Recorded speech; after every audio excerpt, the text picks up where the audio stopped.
అహస్వేరోషు order జారీ చేశాడు, యూదుల్ని హతం చేయండి అని. హామానును బట్టి ఎస్తేర్ను ఉపయోగించి మళ్ళీ ఆ అధికారాన్ని తలకిందులు చేసి యూదుల చేత మళ్ళా శత్రువుల్ని హతం చేయించాడు. నువ్వు ఏ శక్తి చెప్తావో చెప్పు, ఆ శక్తులన్నిటికీ మించిన శక్తి దైవశక్తి, మహాశక్తి. ఈరోజు ఈ మాట నేను మీ దృష్టికి ఎందుకు తేవాలని అనుకున్నానంటే, అంత్యదినములు దగ్గరకు వచ్చే కొద్దీ భక్తిలో సారం తగ్గిపోయి పైకి భక్తి గలవారి వలె ఉన్నారు, కానీ దాని శక్తిని ఆశ్రయించే పరిస్థితుల్లో నేడు భక్తులు లేరు. తిమోతికి రాసిన 2 పత్రిక 3వ అధ్యాయం 5వ వచనం ఒక్కసారి చదవండి. పైకి భక్తి గల వారి వలె ఉండి దాని శక్తిని ఆశ్రయించిన వారినై యుందురు. ఇట్టి వాళ్ళకి నువ్వు సుముఖుడవై ఉండమన్నాడా, విముఖుడవై ఉండమన్నాడా? విముఖుడవై ఉండుము. దాని సోదరులను వదిలేసేయమన్నాడు. బాగా వినండి, అసలు ఆ ఒక్క మాటని మళ్ళీ మళ్ళీ చదవండి. పైకి భక్తి గల వారి వలె ఉండి దాని శక్తిని ఆశ్రయించిన వారున యుందురు, ఇట్టి వారికి విముఖుడవై ఉండుము. భక్తి అంటున్నాడు, దాని శక్తి అంటున్నాడు. భక్తి అంటున్నాడు, దాని శక్తి. భక్తిలో శక్తి ఏంది? అది రావాల్సిన ప్రశ్న. భక్తిలో శక్తి ఉందా? లేకపోతే ఎందుకు రాయిస్తాడు? భక్తి చేసే భక్తిపరుడికి దేవుడు శక్తిని అనుగ్రహిస్తాడట. అంతేకాదు దేవుని శక్తితో కొన్ని కార్యాలు కూడా చేస్తాడట. ఇందాక నేను సాక్ష్యాలు చెప్పేటప్పుడు, నిన్న ఆదివారం కానీ పోయిన ఆదివారం కానీ ఇందాక కానీ నేను ఒక మాట చెప్పాను. ఊరి పేరు, మనిషి పేరు, ఫోన్ నంబర్ కూడా తీసుకోండి మీరని చెప్పాను నేను. ఎందుకంటే దేవుడు కార్యాలు చేయలేని చేతగానోడైతే కాదు. నా దేవుడు మారలా, ఆయన శక్తి మారలా. కాకపోతే ఇప్పుడు భక్తులు మారారు, భక్తి మారింది. ఎలా ఉందంటే, భక్తి అయితే చేస్తున్నారు కానీ దాని శక్తిని రుచించలేని ఫలశూన్యులుగా బతుకుతున్నారు నేడు భక్తులు. కానీ మనకు ముందు తరాల్లో భక్తులు అలా లేరు. భక్తి చేశారు, దాని శక్తిని వాళ్ళు అనుభవించారు, లోకానికి కూడా ఆ శక్తి ఒరిజినల్గా చూపించారు. వాళ్ళు భక్తి చేశారు. మనకు ముందు తరాల్లో ఉన్నటువంటి దైవజనులు ఆది సంఘములో కూడా భక్తితో పాటు దాని శక్తిని ఆశ్రయించారు, అనుభవించారు, అనుభవంలోనికి జనాలకు కూడా తెచ్చారు. ఈరోజు అంతా ఆర్టిఫిషియల్ భక్తి, శక్తిహీనమైన భక్తి, ఒక రకమైన తంతు జరుగుతుంది ఈరోజు సమాజంలో. ఒరిజినల్ లేదు, అంత కాగితాల పూల వ్యవహారం. ఎక్కడ ఉన్నాయి చూడండి, పూలు తెగ మెరిసిపోతున్నాయి, వాటిని పట్టుకొని చూడండి పెరపెరలాడుతుంటాయి. ఎందుకంటే అన్ని కాగితాల పూలు. కానీ లాంగ్ షాట్లో చూస్తే మీకు నిజంగా అబ్బాయి ఇన్ని వెరైటీ పూలు, దగ్గరికి వచ్చి చూడు, ఆకులను చూడు, పూలను పట్టుకొని చూడు, ఆ నిర్మలత్వం, కోమలత్వం, మృదుత్వం, పరిమళం ఏమీ ఉండవు. గులాబీ చెట్టు కనపడదు, దగ్గరకు వచ్చి వాసన చూడు, దాన్ని కొట్టుకున్న దుమ్ము నీ ముక్కులోకి పోయిద్ది. 30 సార్లు దుమ్ముతావు దాని దగ్గరకు వచ్చి అన్నావంటే. ఎందుకంటే మా వాళ్ళు దులపన కూడా దులపట్ల. ఎప్పుడన్నా చూడ అంతే కనపడుతున్నాయి, అందుకని చెబుతున్నాలే. దేవునికి స్తోత్రం. ఇక రేపు పెడతారు వాటిని సరుపులో, అన్న కళ్ళు వాటి మీద పడ్డాయని. మళ్ళీ నెక్స్ట్ ఆల్ నైట్ చూడండి తళ్ళాడుతుంటే. దేవునికి స్తోత్రం. అంత ఆర్టిఫిషియల్ ఫ్లవర్స్ అవన్నీ కూడా చూపులకే ఎలా కనపడుతున్నాయి, కానీ వాటి దగ్గర ఒక ఒరిజినల్ పుష్పానికి ఉండే నిర్మలత్వం, మృదుత్వం, కోమలత్వం, పరిమళం ఏముండవు. ఈరోజు భక్తుల బతుకట్టయిపోయింది. దేవుని కార్యాలను గురించి బలంగా మాట్లాడుతున్నాం కానీ వాటిని మనం ప్రాక్టికల్గా అనుభవించలేకపోతున్నాం. ఎందుకు? శక్తిని ఆశ్రయించనందున అన్నాడు అక్కడ. మహాశక్తి గల దేవుడు ఉన్నాడు మనకి. ఆయన శక్తిని ఆశ్రయించారు, భక్తులు అనుభవించారు, ప్రజల అనుభవాల్లో కూడా తెచ్చారా తేలేదా? ఇంత పెద్ద కళాకారుడు ఇంత కథలు చేసిన నెబుకద్నెజరు బొక్క బోర్ల పడ్డాడు. ఇశ్రాయేలీల దేవుడు, యూదుల దేవుడు, శద్రకు మేషకు అబేద్నెగోల దేవుడు మహాదేవుడు అన్నాడు.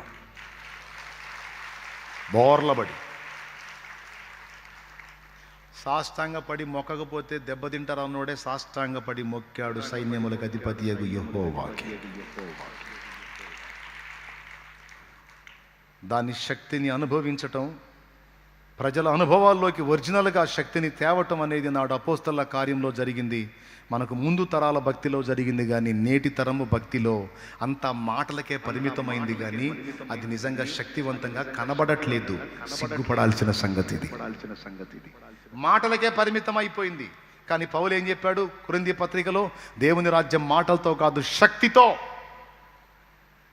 ఈరోజు ఒట్టి మాటలు, మనం సువార్త మాటలు మాట్లాడుతుంటే అన్య సమాజం వ్యతిరేకిస్తుంది. అదే అన్య సమాజం దైవ శక్తిని చూస్తే బొక్క బోర్ల పడిద్ది, దేవుని ముందు పడదా? అదే అన్య సమాజం దేవుని శక్తిని చూస్తే ఖచ్చితంగా బోర్ల పడిద్ది. దేవుణ్ణి గణపరిచిద్ది, మెచ్చుకుంటుంది, మొత్తుకుంటుంది, ఆశ్రయించిద్ది. కానీ ఈరోజు కేవలం ఒట్టి మాటల వరకే పరిమితం అయిపోయింది, కానీ శక్తి పనిచేయటల్లా.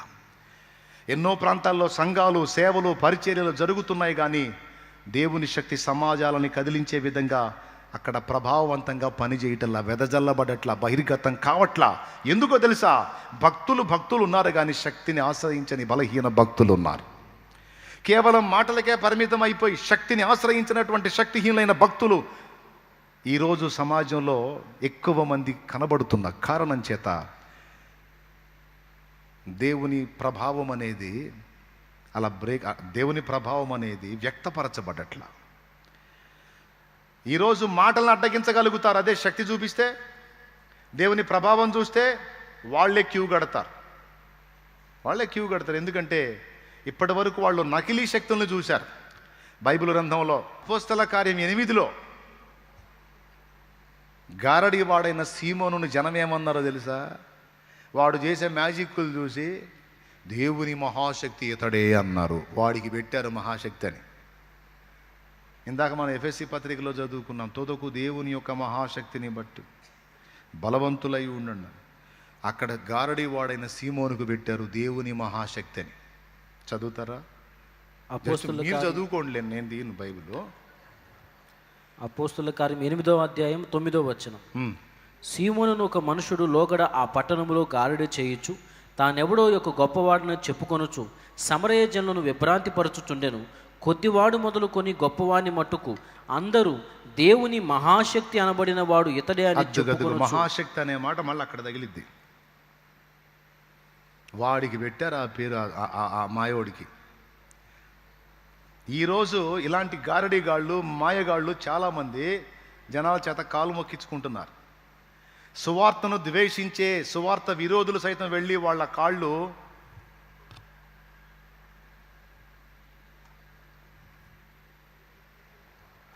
మొక్కుతున్నారు, తిప్పలబడుతున్నారు. ఈ గారడిగాళ్ళు, ఈ మాయగాళ్ళ కాళ్ళు ఎందుకు? వాడు గ్యాంబ్లింగ్ చేసో, మ్యాజిక్ చేసో, మాయ చేసో ఏదో పవర్ ఉందన్నట్టు చూపిస్తున్నాడు లేని దాన్ని. కానీ ఒరిజినల్గా శక్తి కలిగిన దేవుణ్ణి ఆశ్రయించిన భక్తులేమో బలహీనులై ఒరిజినల్ శక్తిని లోకానికి చూపలేని అల్పులుగా మారిపోయారు. ఇది మీకే కాదు, నాకు, అందరికీ కూడా సిగ్గు రావాల్సినటువంటి సంగతి. సంఘము, సేవకులు, విశ్వాసులు అందరూ సిగ్గు తెచ్చుకోవాల్సిన సంగతి కాదంటారా? ఈ వీడు ఒక దేవుళ్ళ పూజించబడుతున్నాడు అక్కడ. ఆ సమరయ మొత్తం వీడికి మొక్కుతున్నారు. అదేమంటే దేవుడి మహాశక్తి అండి, ఎన్ని కార్యాలు చేస్తున్నాడు అనుకున్న మామూలు విషయం కాదని తెగ భజన చేస్తున్నారు జనం వాడికి. అలాంటి చోటకి ఎంటర్ అయ్యాడు ఫిలిప్పు, దైవజనుడైన ఫిలిప్పు. దైవజనుడా, అద్భుత ప్రసంగి కూడా. అపోస్తల కార్యం 6వ అధ్యాయంలో వంట వడ్డించే బ్యాచ్లో 7గురిలో ఒకడు. ఏమండోయ్, అనర్గళ ప్రసంగికుడు, అద్భుత వాక్చాతుర్యం కలిగినోడు. ఇవన్నీ ఏం చెప్పాలి ఆయన గురించి? 6వ అధ్యాయంలో భోజనం పంచడానికి 7గురిని ఎంపిక చేస్తే 7గురిలో ఫిలిప్పు, ప్రోకోరు, నీకానూరు, పర్మేనాసు, నికోలాసు, స్టెఫనో వీళ్ళందరూ ఉన్నారు. వాళ్ళలో ఒకడు ఫిలిప్పు. అంటే ఆది సంఘములో బల్ల దగ్గర ఆహారం వడ్డించిన వాడి దగ్గర కూడా దేవుని శక్తి పనిచేసిందంటే ఎంత ఆశ్చర్యకరమైన విషయం అండి. అంటే పరిచారకుల దగ్గర కూడా వాక్యం ఉంది, దేవుని శక్తి కూడా ఉంది. ఆ సమరయ ప్రాంతానికి ఫిలిప్ వెళ్ళి అప్పటిదాకా మాయశక్తిని చూపించి మోసం చేసి దేవుని మహాశక్తి అనిపించుకున్నాడు దగ్గర మహాశక్తిని, దేవుని మహాశక్తిని కనపరిచే సూచక్రియలు మహత్కార్యాలు జరిగిస్తే, దేవుడు ఫిలిప్పు పక్షము నుండి అద్భుతాలు ఒరిజినల్గా చేస్తే, జనాలందరూ ఈ మాయగారడి గారిని వదిలిపెట్టేసి ఫిలిప్పు వైపు తిరిగితే, వీడికి బేరాలు లేక వీడు కూడా గుంపులో వచ్చి వీడు కూడా పొందాడు బాప్తీసం. ఎంతమందికి అర్థమైందో ఏమో సంగతి. వీడి వ్యాపారం డౌన్ అయిపోయింది. ఎందుకంటే గ్యాంబ్లింగ్ వ్యాపారం ఇది, ఒరిజినల్గా నకిలీ.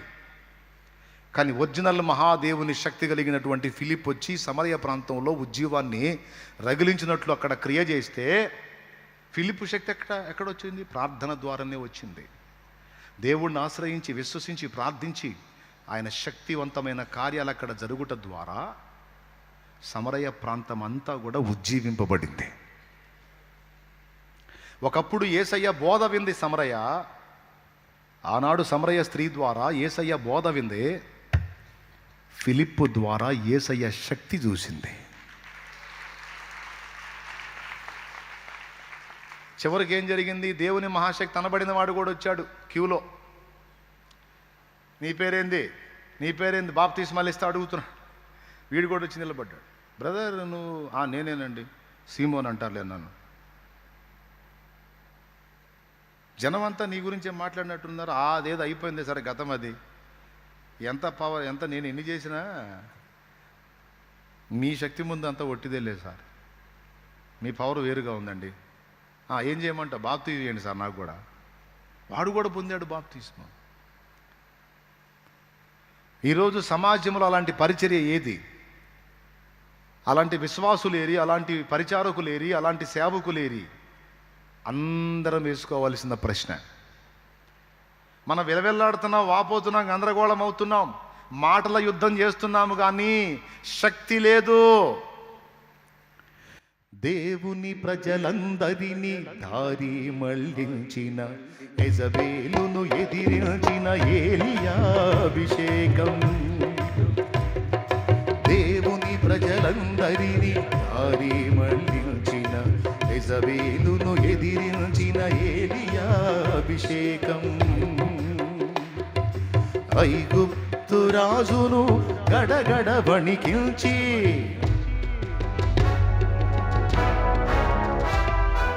ఐగుప్తు రాజును గడగడ వణికించి, తన వారిని విడిపించిన మోషే అభిషేకం. తన వారిని విడిపించిన మోషే అభిషేకం. హల్లెలూయా హల్లెలూయా హల్లెలూయా హల్లెలూయా హల్లెలూయా హల్లెలూయా ఆరాధన. హల్లెలూయా హల్లెలూయా ఆరాధన. కురిపించుము దేవా నీ ఆత్మవర్షము, ఫలింతును నీకై నా జీవితాంతము. కురిపించుము దేవా నీ ఆత్మవర్షము, ఫలింతును నీకై నా జీవితాంతము. హల్లెలూయా హల్లెలూయా హల్లెలూయా హల్లెలూయా హల్లెలూయా ఆరాధన. హల్లెలూయా హల్లెలూయా ఆరాధన. దేవునికి మహిమ. గ్రంథాన్ని జాగ్రత్తగా ధ్యానించాలి, దేవుని వాక్యాన్ని. పైకి భక్తి గలవారి వలె ఉండి దాని శక్తిని ఆశ్రయించని వారంటే, భక్తిలో శక్తి ఉందని, శక్తిని మనం ఆశ్రయిస్తే పొందగలమని, మనం అనుభవంలో చూడగలమని, ప్రజలకు కూడా అనుభవంలో తేగలమని దాని అర్థం.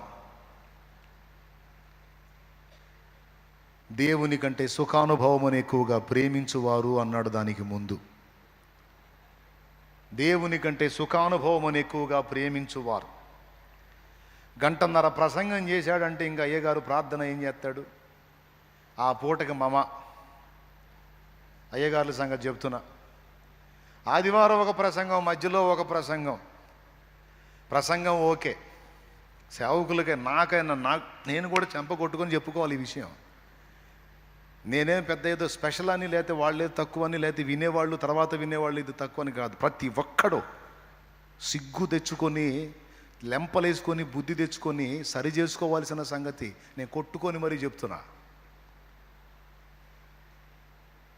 ఆదివారం ఒక ప్రసంగం, మధ్యలో ఒక ప్రసంగం చేసి మిగిలిన రోజులు ఎందుకు అవకాశం ఇచ్చాడు, ఏం చేయమని ఇచ్చాడంటే, శక్తిని ఆశ్రయించండి రా, మోకాళ్ళు వేసి శక్తి పొందుకోండి, నా ప్రభావం సమాజం మీద పని చేయాలంటే వచ్చి మోకాళ్ళు వేయాలి. మోకాళ్ళు వేసి ఏం చేయాలి? భూమి మీద పని చేస్తున్న దురాత్మలను బంధించాలి. బలవంతుడైన వాని మొదట బంధించితేనే కానీ వాని ఇంటిని దోచుకోవడం కుదరదన్నట్టు దేవుని వాక్యం మత్తయి సువార్త 18:18 అక్కడ చెప్తున్నాడు ఏమని? బలవంతుడైన వాని మొదట బంధించాలి. భూమి మీద మీరు వేటిని బంధింతురో అక్కడ బంధించబడును, మీరు దేని విప్పుతారో ఇక్కడ నేను విప్పుతానని దేవుడు మాట్లాడాడు. రెండు చేయాలి. ఒకటి దయ్యపు శక్తులను బంధించాలి, రెండవది దేవుని శక్తి దిగివచ్చున్నట్లు ప్రార్థించాలి. అది నీ బ్రతుకులోకి దిగి రావాలి, నా బ్రతుకులోకి దిగి రావాలి, సమాజంలోకి దిగి రావాలి, ప్రజలలోకి దిగి రావాలి, సంఘాల్లోకి దిగి రావాలి, పరిచర్యల్లోకి దిగి రావాలి. అప్పుడు నువ్వు పల్లెటూరులో చేస్తావో, పట్టణంలో చేస్తావో, వీధిలో చేస్తావో, వాడలో చేస్తావో, దేవుని ప్రభావం అనేది అక్కడి నుంచి అక్కడికి దిగొచ్చి అక్కడి నుంచి పనిచేయటం మొదలు పెడితే పరిగెత్తుకొచ్చి సాష్టాంగ పడతారు, బోర్ల పడతారని చెప్పా కదా. అప్పుడు జరిగిద్ది, అన్యజనులు వచ్చి లోపల దేవుని సన్నిధిలో సాష్టాంగ పడటం అనేది శక్తి చూసినప్పుడు జరిగిద్ది. దేవుని శక్తి కార్యరూపం దాల్చినప్పుడు, దేవుని ప్రభావం అన్యజనులు అనుభవించినప్పుడు అప్పుడు ఇక మాట్లాడే సౌండ్ ఉండదు. దేవుడికి గడగడలాడుతూ వచ్చి మోకాళ్ళు వేస్తారు. వాళ్ళే సహకారులు అవుతారు, వాదించే వాడితో వాళ్ళే వాదిస్తారు. ఎవడురా నువ్వు మాట్లాడుతున్నావు? నేను చూశాను రా దేవుడి శక్తిని, నేను అనుభవించాను నా లైఫ్లో. పోరా అవతలికి, నేను ఇక్కడ నిలబడేది, వాడే నిలబడతాడు సాక్ష్యానికి. అలా ఇతరుల అనుభవంలోనికి దేవుని శక్తి ఎక్కడొచ్చింది? దేవుని పాదాలు పట్టుకొని గోజాడి మొత్తుకొని సమాజాల్లోకి ఉజ్జీవం వచ్చినట్లు దేవుని శక్తి దించేటువంటి భక్తులేరే, ప్రవక్తలేరి, అగ్ని లాంటి పరిచర్య ఏది? ప్రభావంతో కూడిన శక్తివంతమైన పరిచర్య ఏది? ఒక దశలో దేవుని పాదాలు పట్టుకొని ఏడ్చా నేను. అది నా అనుభవంలో చాలా కార్యాలు చూశాను. ఈరోజు కూడా దేవుని పాదాలు పట్టుకొని అడుగుతున్నా, అయినా లెంపలేసుకుంటున్నా ఇంకా చెయ్యాలి అని. దేవుని శక్తి ఒరిజినల్గా దిగి రాకపోతే సమాజాలు ఉజ్జీవానికి నోచుకో. ఈ రాత్రి దేవుని ఏర్పాట్లో ఉన్నోళ్ళందరూ ఇక్కడికి వచ్చారు. దేవుని ప్రణాళికలో నువ్వు ఉన్నావు కాబట్టి ఈ మాటలు వినటానికి దేవుడు నిన్ను తీసుకొచ్చి కూర్చోబెట్టాడు ఇక్కడ. దేవుని ప్రణాళిక నువ్వు లేకపోతే ఆయన ప్రణాళికలో ఈ లైవ్లోకి రావు. నువ్వు ఈరోజు నిద్ర మేలుకొని నువ్వు కూర్చున్నావు, దేవుడు నిన్ను కూర్చోబెట్టాడు. వినో నా మాటలు వినాలి నువ్వు. నా సంఘం ఇలా ఉంది, నా పరిచర్య ఇలా ఉంది, నా బిడ్డలు ఇలా ఉన్నారు, నా సేవకులు ఇలా ఉన్నారు, నా సంఘం ఇలా ఉంది. పేరుకి సంఘమే కానీ శక్తిహీనమైన సంఘమైంది, పేరుకి భక్తి గల సంఘమే కానీ శక్తిని ఆశ్రయించని సంఘమైందని దేవుడు తన సంఘమును గూర్చి, సార్వత్రిక సంఘమును గురించి, ప్రపంచవ్యాప్తంగా ఉన్న సంఘములను గూర్చి నా దేవుడు మాట్లాడుతున్న మాట. కడవరి కాల ఉజ్జీవం రావాలంటే ముందు నాయకులలో ఉజ్జీవం రావాలి, విశ్వాసులలో ఉజ్జీవం రావాలి, చైతన్యం రావాలి. నేను మాట్లాడుతున్న మాటలు నిజంగా ఆత్మీయులైన వాళ్ళకి అర్థమవుతాయి, రోషం పుట్టిస్తాయి. కరెక్టే కదా.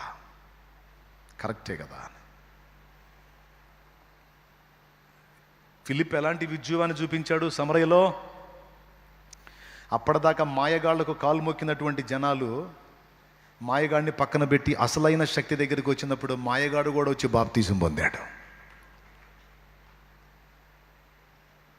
ఈరోజు మంత్రగాళ్ళ దగ్గరికి, వాస్తుల దగ్గరికి, జాతకాల వాళ్ళ దగ్గరికి, హస్త సాముద్రికాల దగ్గరికి, తాంత్రికుల దగ్గరికి ఎందుకు వెళ్తున్నారు ప్రజలు? జీవం గల దేవుని శక్తిని గురించి ప్రచురపరచబడుతుందే కానీ శక్తి అనుభవంలోకి రావట్లా, దేవుని శక్తి క్రియాత్మకం కావట్లా, ప్రజల ప్రాక్టికల్ లైఫ్లోకి అది అనుభవపూర్వకం కావటల్లా, శక్తిని అనుభవించలేకపోతున్నారు. ముందు మనం అనుభవించలేకపోతున్నాం. మనం అనుభవించిదే కదా ప్రజల అనుభవంలోకి వచ్చేది. అది ఎంతమందికి అర్థమవుతుందో చెప్పండి, నిజంగా చేతులు ఎత్తండి అర్థమైతే. దేవునికి స్తోత్రం కలుగునుగాక. ఎందుకు చేయడు దేవుడు తన కార్యాలు? ఎందుకు చేయడు? కొంతమందినంటే శ్రమల అనుభవం కోసం వదిలేశాడు అనుకుందాం. అందరిని వదిలేశాడా? ఎందుకు బాగు చేయలేడు దేవుడు కిడ్నీలని? ఎందుకు బాగు చేయలేడు దేవుడు గుండెని? ఎందుకు బాగు చేయలేడు దేవుడు వదిలేసినటువంటి డాక్టర్స్ వదిలేసినటువంటి శరీరాలని? దేవుడు నిన్న నేడు నిరంతరం మార్పు లేని వాడుగా ఉన్నాడు కదా. మృతులను సజీవులుగా చేసే శక్తి ఆనాడే కాదు, ఈనాడు కూడా దేవునికి ఉంది కదా.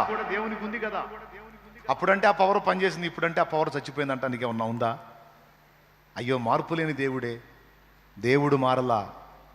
దేవుణ్ణి ఆశ్రయించడం చేతగాని భక్త సమాజం ఒకటి లేచింది ఈరోజు. ప్రార్థనా బలిపీఠాలను పడగొట్టుకొని, ప్రార్థనా బలిపీఠాలను కూలదోసుకున్న పనికి మాలిన భక్త సమాజం ఒకటి లేచింది. దానివల్ల జరుగుతుంది ఇదంతా. మోకాళ్ళుని మొర్ర పెడితే ఆకాశం నుండి అగ్ని దిగింది. మోకాళ్ళుని మొర్ర పెడితే 3.5 ఏళ్ళు వర్షం ఆగిపోయింది. ప్రభువా అని కేకేస్తే చచ్చినోడు పిల్లగాడు బతికాడు. మోకాళ్ళుని మొర్ర పెడితే కాకులు రొట్టె మాంసం తీసుకొచ్చి ఇచ్చినాయి. కొండ ఎక్కి కూర్చొని నేనే దైవజనుడైతే నిన్ను నీ 50 మందిని ఆకాశం నుండి అగ్ని దిగి వచ్చి ఇప్పుడే దహించును కాకంటే 51 బూడిద కుప్పలు ఉన్నాయి ఆడ. అలాంటి భక్తుని చరిత్ర మనం చదివాం. ఏమనుందో తెలుసా? ఏలియా మన వంటి స్వభావం గల మనుష్యుడే అని రాస్తుంది. ఇలాంటి శక్తివంతమైన కార్యాలను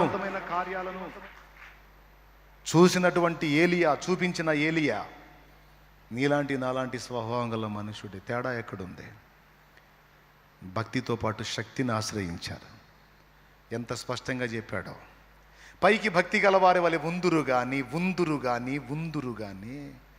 దాని శక్తిని ఆశ్రయించరు, నమ్మరు, విశ్వసించరు, అనుభవంలో పొందలేరు. ఎందుకు చేయడు దేవుడు తన బలమైన కార్యాలు?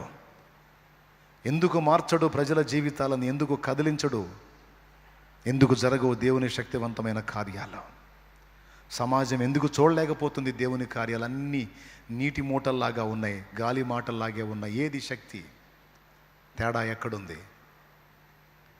ఏమందాం దీని గురించి? విశ్వాసయాత్రలో, పోరాటములో ఆయన ఏం చెప్పాడు? నేను మహాశక్తి గలవాణ్ణి, నేనున్నాను, నిన్ను నిలబెట్టడానికి ఉన్నాను, బలపరచడానికి ఉన్నాను, నీ ద్వారా లోకానికి నా శక్తిని చూపడానికి నేనున్నాను.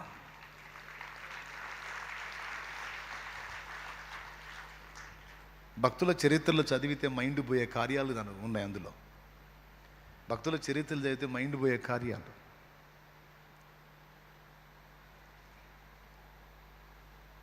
మామిడి తోట పూత మొత్తం రాలిపోయి పనికి రాకుండా అయిపోయిన తోట. దైవజనుడు వెళ్ళి మోకాళ్ళుని ప్రార్థన చేసి వస్తే ఆ ఉన్న పూత కూడా రాలిపోయిందంట.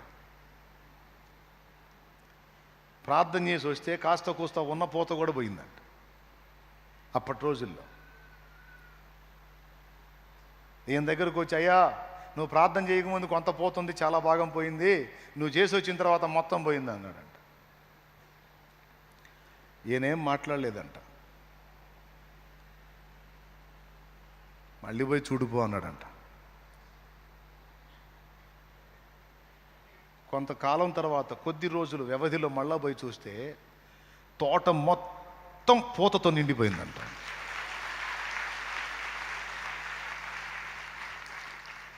ఓ పోయి చూడిపో. తోట మొత్తం మళ్ళా పూతతో. వాస్తవంగా పూత రాలిపోయిందంటే ఇంకా ఆ సీజన్ అయిపోయినట్టే. మళ్ళీ ఎట్లా సాధ్యం? పోవాయా, పోయి చూసుకోపో. ఏనేం కంగారు పడలా. అయ్యా ఉన్నది కూడా పోయిందా? అయ్యయ్యో అనలా, అసలు తొణకలా. నేను అక్కడ చెప్పొచ్చి ఆయన చూసుకుంటాడు. పూత రాలిగెళ్ళదు, పోవాయా, రాలినా మళ్ళీ వచ్చింది పో. పోయి చూస్తే తోట మొత్తం. ఆ దెబ్బకు వచ్చి సాక్ష్యం చెప్పాడు. అలా ఒకటి కాదు, ఇక్కడ ఈ చెవి పక్కన బొల్లు మచ్చతో వచ్చింది ఒక అమ్మాయి. ఆ మచ్చను బట్టి పెళ్లి కావటంలో అవమానపరుస్తూ ఉన్నారు. ఆ మచ్చ ఒళ్ళంతా వస్తుంది, పెళ్లి కాదు, పెళ్లి కాదు, పెళ్లి కాదు. ఫ్యామిలీ ఆ పాపం తీసుకొచ్చారు. ముసలాయన దైవజనుడు, ముసలాయన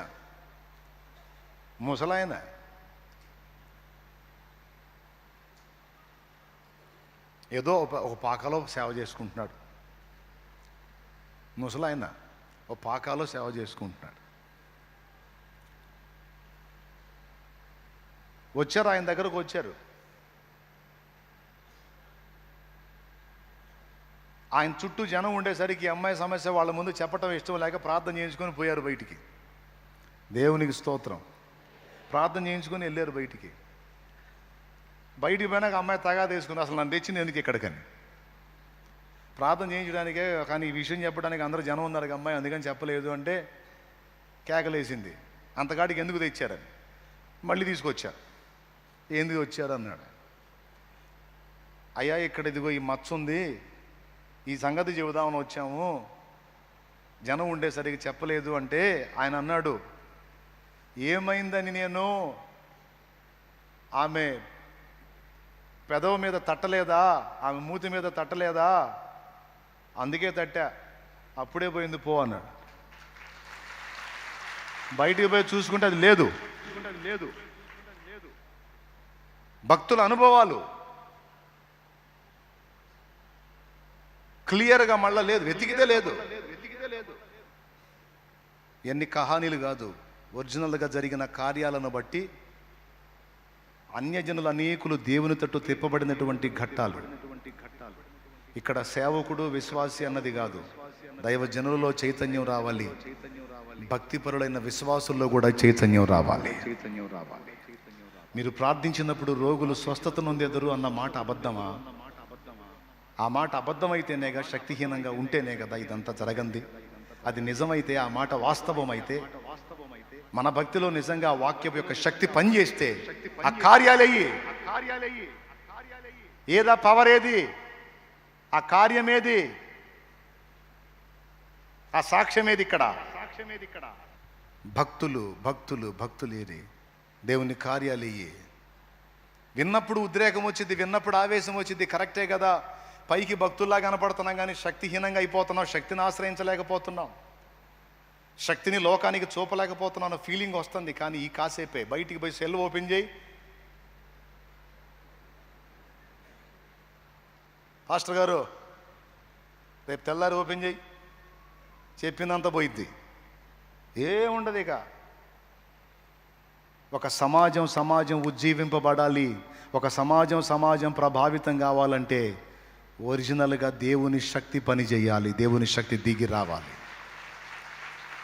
పొద్దస్తమానం శక్తిహీనమైన భక్తుల్లాగా, బలహీనమైన భక్తుల్లాగా, పనికి మాలిన భక్తుల్లాగా మనం బతుకొద్దు. ఏది మన మోకాళ్ళ అనుభవం, ఏది మనం దేవుని సన్నిధిని అనుభవించింది, మనం మార్పు చెందాలి.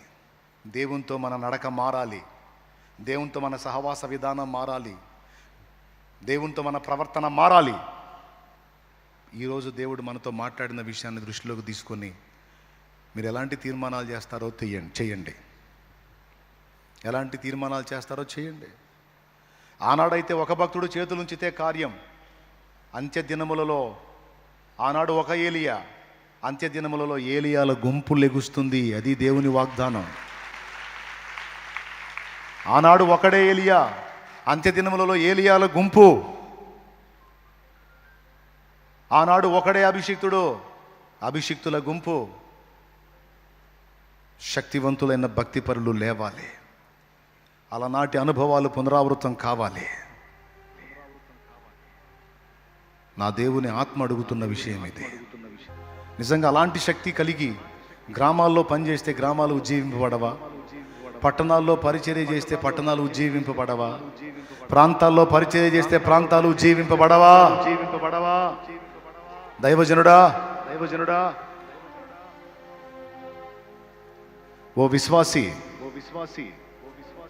దేవుని భక్తి చేస్తున్నావు కానీ ఆయనకు ఒక శక్తి ఉందని, అది మహాశక్తి అని, నీ జీవితంలో ఆ శక్తి కార్యం జరిగిద్దని నమ్ముతున్నావా? తలకాయ నిండా తట్టెడు అనుమానం నీకు. ప్రార్థన అయితే చేస్తావు కానీ నమ్మలేవు. భక్తిగా ఉంటావు, ఆత్మీయంగా ఉంటావు కానీ దేవుని శక్తి నీలో పనిచేసేదని నమ్మలేవు. నీ భక్తి నీకు ధైర్యం పుట్టించదు, పిరికితనంలోనే బతుకుతావు. నీ దేవుణ్ణి పూర్తిగా అనుకోలేవు, భయం గుప్పెట్లో బతుకుతావు. ఈరోజు అన్య సమాజం సంఘం వైపు చూస్తుంది. దేవుని మాటలు బాగున్నాయి, దేవుని శక్తి కూడా కనపడిద్దేమో అని చూస్తుంది.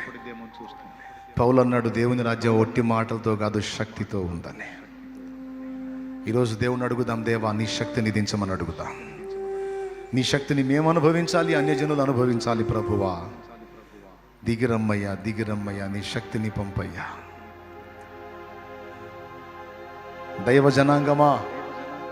దైవ జనాంగమా ప్రభు పాదాలు పట్టుకొని ఆయన పాద సన్నిధిని గోజాడి దేవుని శక్తి సమాజాల మీదకి దిగి వచ్చినట్లు మన మొర్ర ఏది, మన ప్రార్థన ఏది, మన ఏకాంతం ఏది, మన బలిపీఠం మండిందేది, మన బలిపీఠం మీద మన అర్పణ ఏది, మన ప్రార్థన ధూపమేది. మనం సిగ్గుపడదాం, సరిదిద్దుకుందాం. శక్తి కావాలి, దేవుని శక్తి దిగి రావాలి. ఆనాడు భక్తులు చేసిన కార్యాలు కథల చెప్పుకోవటం కాదు, మన జీవితాల్లో కూడా ఆ కార్యాలు కళ్ళారా చూడాలి, ఆ శక్తి కళ్ళారా చూడాలి. దేవుని ప్రభావం మనం కూడా అనుభవించాలి. సాక్ష్యాలు నిలబడాలి, అద్భుతాలు జరగాలి, దేవుని శక్తివంతమైన కార్యాలు జరగాలి, అన్యజనులు మూతులు వెళ్ళబెట్టేటట్టు కార్యాలు జరగాలి. ఏ నోళ్ళు దూషిస్తున్నాయో, ఏ నోళ్ళు దూషించి అవమానంగా మాట్లాడుతున్నాయో అదే నోళ్ళు నా దేవుని శక్తిని అనుభవించి ఆయనే దేవుడని మహిమ పరచుదురుగాక. అలాంటి శక్తి నా తండ్రి దించునుగాక.